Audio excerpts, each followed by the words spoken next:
The crystal chandelier at the Sterling Heights Hotel glittered above 200 wealthy guests, but Maya, the woman who secretly paid for it all, was on her knees fixing a loose hem on her mother-in-law's dress.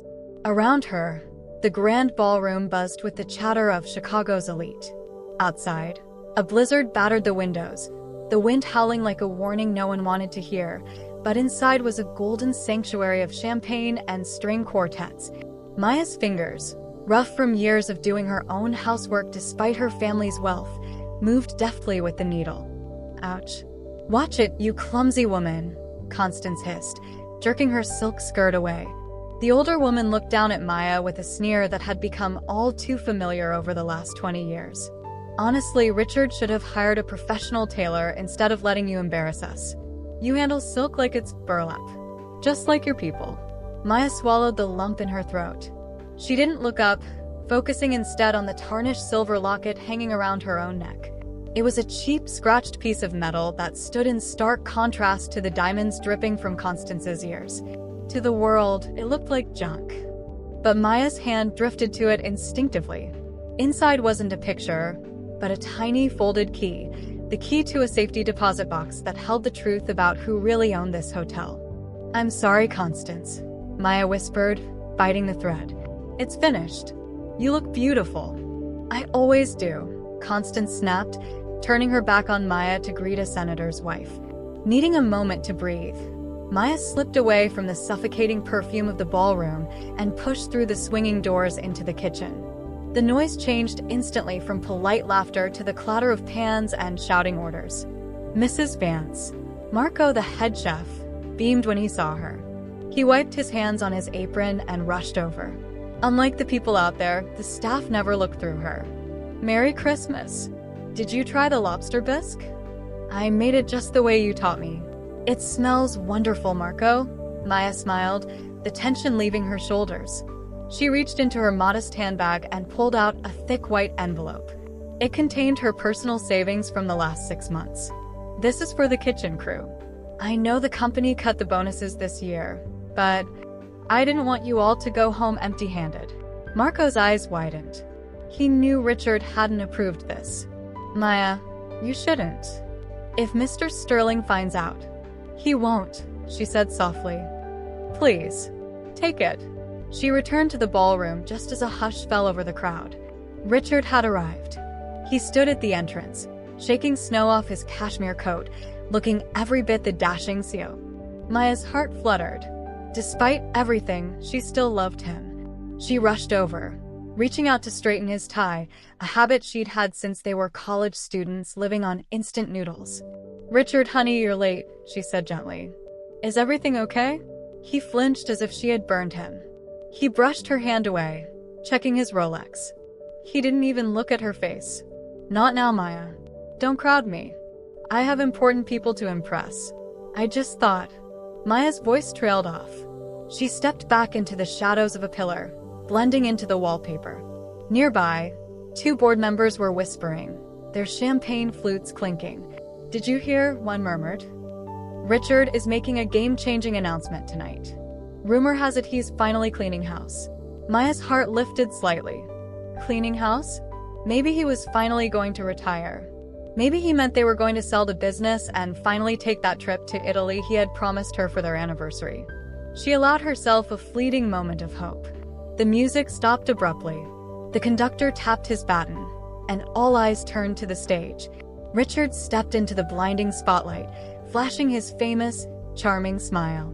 He tapped the microphone, the sound echoing through the vast, silent room.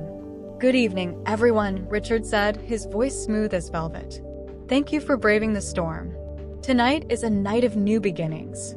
Maya smiled, clutching her hands together. "Tonight," Richard continued, his gaze drifting over the crowd until it locked directly onto Maya, cold and unfeeling. "Tonight, I am finally trimming the dead weight from my life to save this company." Refers to Richard as dead weight, but we all know who really holds the power here. If you are rooting for Maya to teach him a lesson he'll never forget, please comment the number 9 below to let me know you're standing with her. And if you haven't already, welcome to the Black King family. Please hit that subscribe button and turn on the notification bell. We bring you stories where dignity always wins, and trust me, you do not want to miss Maya's revenge in the next chapter. Now, let's see exactly what Richard means. Dead weight, Richard repeated, his voice echoing through the silent ballroom, and by that, I mean a marriage that was a charity case from the beginning. Maya felt the blood drain from her face, leaving her cold and dizzy. The murmurs from the crowd grew louder, a wave of scandalous delight washing over the room. Hundreds of smartphones were raised in the air, screens glowing like predatory eyes, recording her humiliation. Richard didn't just want to leave her, he wanted to destroy her publicly to prove to the Omni Group investors, who were sitting in the front row, that he was a ruthless leader capable of making tough decisions before the massive merger signing tomorrow morning. A CEO needs a partner who embodies the Sterling brand, Richard announced, gesturing to the wings of the stage. Someone with youth, vitality, and a future. Not someone who looks like she should be cleaning the guest rooms. The crowd parted as a young woman walked onto the stage. It was Tiffany, Richard's executive assistant. She was wearing a shimmering red gown that hugged every curve, and she made a show of resting her hand protectively over a small rounded bump in her stomach. A collective gasp ripped through the room. "Meet Tiffany," Richard beamed, wrapping an arm around her waist. "My real partner. And the mother of the heir this empire has been waiting for." Maya's knees nearly buckled. The betrayal wasn't just professional, it was primal. She took a step forward, her voice trembling but audible. "Richard, please. Not here. Let's discuss this in private." She tried to approach the stairs leading to the stage, hoping to appeal to whatever shred of humanity he had left. But before her foot could touch the first step, Constance stepped into her path like a stone wall. The older woman laughed, a cruel, sharp sound that silenced the nearby guests. "Private," Constance sneered, loud enough for the microphone to pick up. "You don't have the right to speak to the CEO of this company. You're nothing but a diversity hire that went wrong. We tolerated you for 20 years, Maya, but the charity ends tonight." Behind them, the giant projector screen that had been displaying photos of the hotel suddenly shifted. A massive legal document appeared, projected in high definition.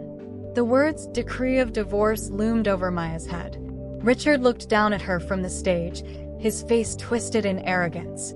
He pulled a gold fountain pen from his pocket, the very pen Maya had bought him when he landed his first contract, and tossed it carelessly off the stage.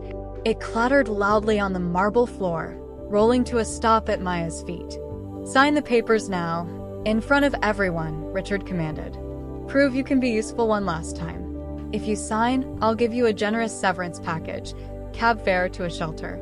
Maya stared at the pen. The cruelty was absolute. She looked around the room, hoping for one friendly face, one person who would stand up and say this was wrong. But the investors, the socialites, the people she had hosted for years, they just watched, sipping their champagne, entertained by her destruction. Tiffany grabbed the mic and giggles, "And take your trash bags with you. We packed your old clothes. We need the closet space for the nursery." Two security guards, men Maya had hired herself years ago, hesitated, looking torn, but Richard barked, "Get her out of here before she contaminates the air." The younger guard, David, looked down at his boots, unable to meet Maya's eyes. He remembered how Maya had paid for his daughter's braces last year without telling a soul. But the fear of losing his job in this economy was stronger than his gratitude. He mumbled a quiet apology as he stepped forward, blocking Maya from the warmth of the stage. From the service door near the kitchen, an older figure watched the scene unfold. It was Mr. Henderson, the night shift security supervisor who was supposed to have retired 5 years ago. His jaw tightened, and his knuckles turned white as he gripped the doorframe, watching the woman who was the heart of this building be treated like a trespasser. Constance wasn't finished. She signaled to a bellboy, who reluctantly dragged a heavy black plastic sack onto the polished marble floor. With a swift, vicious kick from her pointed heel, Constance sent the bag sliding toward Maya. It hit Maya's shins and burst open. Tumbled out were not her evening gowns or her jewelry, but her old sweatpants, worn-out sweaters, and the simple clothes she wore when she worked late nights in the back office. Oops. Constance laughed, the sound brittle and sharp. "Looks like the trash took itself out." Maya slowly bent down. She didn't try to gather the clothes. Instead, She picked up the gold pen Richard had thrown. With a hand that trembled not from fear, but from a freezing rage that was starting to settle in her chest, she signed the divorce decree. The sound of the pen scratching against the paper was the only noise in the room. "You are making a mistake, Richard," Maya said, her voice barely a whisper, but it carried in the silence. Richard snatched the papers from her hand, checking the signature with a greedy grin. "The only mistake was marrying you. Now, get out of my hotel." The guards gently but firmly took her by the arms. They marched her past the ice sculptures, past the shocked whispers of the staff, and through the revolving glass doors. One moment, Maya was surrounded by the scent of roast turkey and expensive perfume. The next, she was shoved into the brutal reality of a Chicago blizzard. The wind hit her like a physical blow. The temperature was 10 degrees below zero, and the snow was coming down in blinding sheets. The revolving doors locked behind her with a final, mechanical click. She was alone. Maya walked stiffly to a wooden bench near the taxi stand, clutching her thin arms. Her gown offered no protection against the biting cold. Her eyelashes began to freeze together. She sat there, shivering uncontrollably, watching the golden lights of the party through the frosted glass. They were celebrating her erasure. A pair of headlights cut through the swirling snow. A car was approaching the hotel entrance. For a second, Maya thought it might be Richard, coming to his senses, coming to offer her a coat. But as the vehicle stopped, she saw it wasn't a limousine. It was a rusted, 20-year-old Ford sedan with a dented bumper and a sputtering engine. The passenger window rolled down with a squeak. It was Mr. Henderson. He leaned across the seat, holding out his heavy, navy blue security jacket. The window rolls down. "It's Mr. Henderson." He holds out his heavy security jacket and says, "Mrs. Vance, get in. There's a lawyer on the phone who says she's been waiting 20 years for you to make this call." Maya thought she was all alone in the cold. But loyalty never freezes. If you are still watching and finding value in this story, please comment the number 8 below to let me know you're here with us. And if you haven't subscribed to Black King yet, I highly recommend you hit that button and turn on the bell right now. We are building a community that values kindness and justice, just like Mr. Henderson. Your support helps us continue creating these inspiring stories for you. Now, let's see who is waiting on that phone line. The warmth of Mr. Henderson's small living room smelled like cinnamon and old books, a sharp, comforting contrast to the frozen betrayal Maya had just left behind. Maya sat on a worn velvet sofa, wrapped in a hand-knitted blanket, clutching a mug of hot cocoa that Mr. Henderson had just pressed into her trembling hands. The storm outside rattled the window panes of the modest suburban house, but inside, it was safe. "I didn't know you knew where I lived," Maya said softly, her voice raspy from the crying. Mr. Henderson smiled, his eyes crinkling at the corners. He pointed to a framed photograph on the mantelpiece. It was a black-and-white picture of 2 young men standing in front of the very first Sterling Hotel. One was Mr. Henderson in a uniform. The other was a tall, distinguished black man in a suit, Maya's father. "Your father made me promise to watch over you, Mrs. Vance," Henderson said, using her maiden name with reverence. "I've been the head of security for 30 years, not because I needed the money, but because I was waiting for the moment you decided to fight back." On the coffee table, Mr. Henderson's old landline phone was on speaker. A sharp, professional female voice cut through the air. It was Diane, Maya's lawyer and oldest friend from business school. "Did he do it, Maya?" Diane asked. "Did he force you to sign the papers in public?" "Yes," Maya replied, her gaze hardening. "He projected them on the big screen. He threw my clothes at me. He called me useless." "Perfect," Diane said, the sound of typing furious in the background. "Richard thinks he just divorced his wife. But legally, he just fired himself. By signing those papers under conditions of public defamation and duress, he unwittingly activated the bad faith clause in the original partnership agreement. He fell right into the trap." Maya stood up, the blanket falling from her shoulders. She wasn't shivering anymore. She walked over to the black garbage bag that Constance had thrown at her, the bag of trash clothes. She pulled out her old, fraying winter coat. "He called this trash," Maya whispered. She reached into the lining of the coat, finding a loose seam she had sewn years ago. With a sharp rip, she tore the fabric open. Hidden inside wasn't insulation, but a heavy, embossed folder containing the original corporate seal and the founding documents of Vance Holdings. "My father built that hotel brick by brick," Maya said, her voice gaining strength. "Richard thinks he can sell it at 8 a.m. to cover his embezzlement tracks?" Mr. Henderson stood up, straightening his back. "Not if we get there first. But I'm afraid my old Ford won't look very intimidating pulling up to the front entrance." Maya looked at the loyal old man. "Do you still have your dress uniform, Mr. Henderson?" "Pressed and ready, ma'am," he nodded. "For this? I'd wear a tuxedo." "Let's go," Maya said, her eyes drying. "It's time to give Richard a Christmas present he will never forget." The boardroom on the top floor of the Sterling Heights was filled with nervous investors, the smell of stale coffee, and Richard's arrogant laughter. Through the floor-to-ceiling windows, the bright, blinding winter sun of Christmas morning flooded the room, but the atmosphere inside was tense. Richard sat at the head of the long mahogany table, nursing a hangover with a glass of sparkling water, looking victorious. To his right sat Constance, preening like a queen, and to his left was the empty chair usually reserved for the company treasurer, a position Maya had quietly held for 2 decades. "My ex-wife used to sit in that corner knitting while we talked business," Richard joked, gesturing to the empty leather chair with his Montblanc pen. "But today, gentlemen, we don't need decorative furniture. We need progress. This merger will make us all very, very rich." He uncapped the pen, hovering it over the merger contract that would sell the family legacy to a conglomerate known for stripping assets and firing staff. "Sign it, son," Constance urged, her eyes gleaming with greed. "Let's take the money and move to warmth." Richard pressed the nib to the paper. Bang! The heavy double oak doors of the boardroom flew open, slamming against the walls with a thunderous crack. The investors jumped in their seats. Richard dropped his pen, ink splattering across the contract. Standing in the doorway was Mr. Henderson. He wasn't wearing his usual oversized parka. He was dressed in a pristine, vintage security uniform with polished brass buttons, standing tall and imposing. He stepped aside, holding the door open. Maya walked in. She wasn't wearing the rags she left in. She was dressed in a sharp, charcoal business suit borrowed from Diane, her hair pulled back in a severe, elegant bun. She didn't look like the useless wife anymore. She looked like an executioner. "Security," Richard roared, his face turning red. "Get this trash out of here." How did she even get in the building? Mr. Henderson stepped forward, his voice booming like a gavel. "I am the head of security, sir. And according to the company bylaws, the majority shareholder has the floor."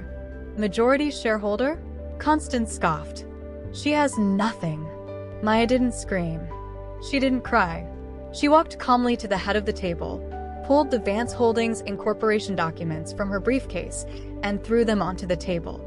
They slid across the polished wood, stopping right under the nose of the lead investor. "Read it," Maya commanded softly. The lead investor picked up the yellowed document, his eyes widening behind his glasses. This says the original incorporation of Sterling Hotels is solely in the name of Maya Vance. Richard is listed only as an acting proxy." "Exactly," Maya said, her gaze locking onto Richard's terrified eyes. "You signed away your rights last night, Richard. Section 8 of our partnership agreement. In the event of public defamation and infidelity proved by signed confession, your divorce decree, 100% of executive control reverts to the founder's blood heir." "No," Richard stammered, standing up, knocking his chair over. "That's a lie. I built this." "You built an illusion," Maya countered. "I built the books. I built the strategy. And I built the trap you just walked into." She pulled a small remote from her pocket and pointed it at the wall behind him.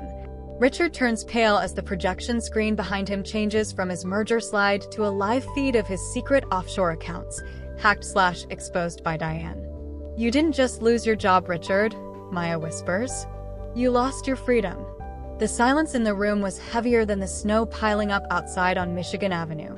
The only sound was Richard's pen dropping to the floor. The pen rolled across the carpet and stopped at Mr. Henderson's polished shoes.